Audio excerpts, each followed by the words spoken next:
La veritat que una aventura, perquè jo em presente com a alcalde als 23 anys, soc alcalde 25 perquè si tenim la legislatura partida, i una aventura, una gran aventura com a jove i com a ciutadà del poble. Molt satisfet de tot el que he après durant estos mesos els primers anys com a regidor i ara l'any que porto d'alcalde, un aprenentatge continu. I a més que està molt bé iniciar-se des de tan jove i iniciar-se en la gestió, no? Que crec que també és important perquè al final en la gestió és quan toques, parles amb la gent, coneixes la gent, coneixes els seus problemes i l'aprenentatge encara és el doble, jo crec. Hem aplicat polítiques, no? D'arribar al ciutadà, vam fer un grup de difusió de WhatsApp en 2015 només arribar, que crec que ha sigut algo molt positiu, que en un clic arribes a més de 400 famílies que estan a casa. I bé, un poc també en la democràcia, la gestió, crec que Compromís està fent este darrer any una gestió econòmica dels diners dels catawins i catawines molt bona.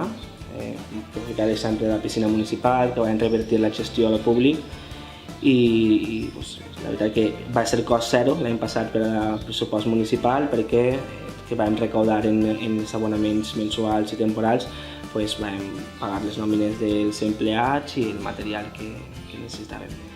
Des que vaig començar, jo soc regidor, a banda d'alcalde, soc regidor de Participació Ciutadana, Transparència i Cultura, i vam constituir un Consell Associatiu i Cultural que el que fa és posar en valor les activitats que fan les distintes associacions. Tenim una vintena d'associacions en este poble que estan molt actives durant tot l'any i el que calia era unir-se, no? Juntar-se i veure com se poden complementar aquestes activitats i inclús fer activitats conjuntes que també estem fent-les ja.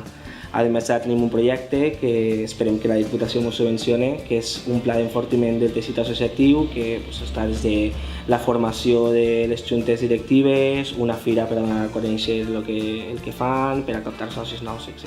Queden projectes de transparència, queden projectes de participació. Transparència, per exemple, també estem esperant la Diputació, a veure si ens subvenciona, perquè així els ajuntaments xicotets ens movem gràcies a la Diputació.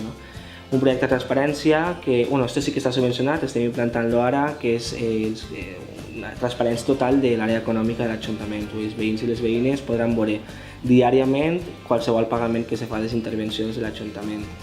Després, un altre que també és un poc de transparència, que és la publicitat activa. Anem a ficar unes pantalles, igual ja l'haureu vist, unes pantalles en el centre de salut, en els jubilats, un poc per arribar a aquelles persones que no tenen xarxes socials i que en les seues zones de socialització, com pot ser el centre de salut, perquè els jubilats acudeixen al centre de salut o en la llar dels jubilats, podran veure qualsevol notícia, qualsevol cartell, qualsevol programació que fem al poble. Queden projectes també d'accés a la informació. Estem implantant la seu electrònica per a que qualsevol persona pugui fer els tràmits des de l'Ajuntament, que per això un poble com Catadau, que sí que té molta vida activa, però hi ha molta gent que treballa fora, no pot estar present en l'horari d'oficina, no? I necessita poder fer les gestions des de casa.